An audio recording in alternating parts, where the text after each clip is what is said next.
มักซิดาค่อยสิสุกแล้วห่อได้2 เดือนปลายผู้ใดมีประสบการณ์ก็แลกเปลี่ยนกันเด้อการปลูกซิดาหรือว่าปลูกฝรั่ง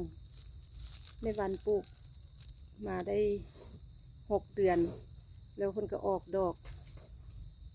ช่วงเพิ่นออกดอกเป็นมากน้อยเป็นหลายแต่ว่าเพิ่นหล่นเพิ่นก็จับได้2-3 มาก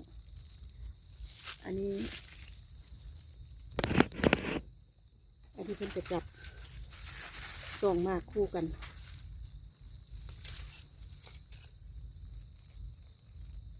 ในวันปลูกยังบ่ทันมีประสบการณ์ยังบ่ทันมีเทคนิคมากกับบ่ใหญ่ปานใดจะพยายาม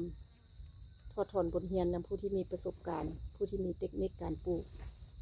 สามารถแลกเปลี่ยนกันได้เนาะบาย